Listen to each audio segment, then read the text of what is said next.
This is called Anything Other Than Myself, and it's quite a bit newer than that first one. I remember, oh no, I need to tell you this in advance. You know when you're driving or you're on the train, and there's some billboards are attached to like a new property development, and it says, if you lived here, you'd be home by now. And it's supposed to make people like stuck in a traffic jam or on a long commute be like, oh, maybe I should move there. It's really smug and fucking annoying most of the time. And often the developments are horrible. Anyway, that's the only bit of context that you need. Here we go. I remember St. John's wort in the kitchen, nestled in the bread bin, not hidden exactly, but not asking to be found, as if it knew the questions that would come. I would make toast on my tiptoes and think, how can anyone just be sad? Your dressing gown is soft, and you have a job, and so does Dad, and he doesn't hit you, even if his breakfasts are boring at his doctor's insistence. I thought, because I had things to look forward to, everybody had things to look forward to. I feel like I have an itch in the middle of my back that I can't quite reach, and the itch is my phantom sadness, and my hands are other people's love. I keep waiting to calm down. If you lived here, you'd be home by now. We both struggle with seasonal affective disorder. In the winter, you have to generate your own warmth. You can't just sit there and stay alive. Everyone says I am entertaining. I try and remember the last time I made myself laugh. Is it like Saturday night telly, when there were only 3 channels and nowhere else to be? Or is it like a compilation of people pissing themselves at bus stops as captured on council security cameras, a millennial falling down an escalator phone first, a little boy on a stool fixing a breakfast of instructions and possible side effects while his mum ignores a tea and tries to feel differently? High quality clinical evidence is lacking. Why is all of this only coming out now? When I was 10, you tried to leave him halfway round the world from his meager friendships, a trip you didn't want him on in the first place.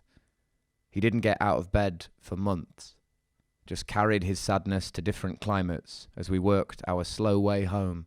You told us he had a cold. When I was 15, you said maybe your dad should have just been a one-night stand, and we both agreed that this was a good thing for me to hear. You must have spent so much time on the ring road in those double years, those billboards. Did you ever think about not driving home? Did it still feel like driving home? You were worried I wouldn't know what love is. Like, if you've never been shown the dark, how do you know darkness? But I can close my eyes. If you've only ever had noise, can you imagine music? But I have been to friends' houses. I have put my fingers in my ears before now. None of this made you a bad mum. If you're going to mess something up, better to do it through too much love. I had such a textbook childhood. The first poem I wrote about your affair was positive. I was so desperate to be okay with everything, I arrived at the answer without any of the working. I showed the therapist I wouldn't need for another 7 years. Such formidable progress. I have always been more concerned with being impressive than being okay. Standing at a crossing and waving through a train. There is surely more to life than tolerating things. I think of my childhood with a diplomatic neutrality, like I'm trying to be the BBC. Even shame was better than this. But maybe you have to feel nothing before you can feel something again. I have never pretended to be any surer than curious. I have never pretended to be anything other than myself. If you lived here, you would be home by now. We have a saying in the family.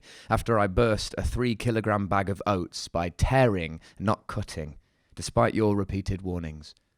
It's called a muesli moment. When something is inevitable and disastrous and is going to take a fuck of a long time to clean up, but you do it anyway because you got to eat. Thank you.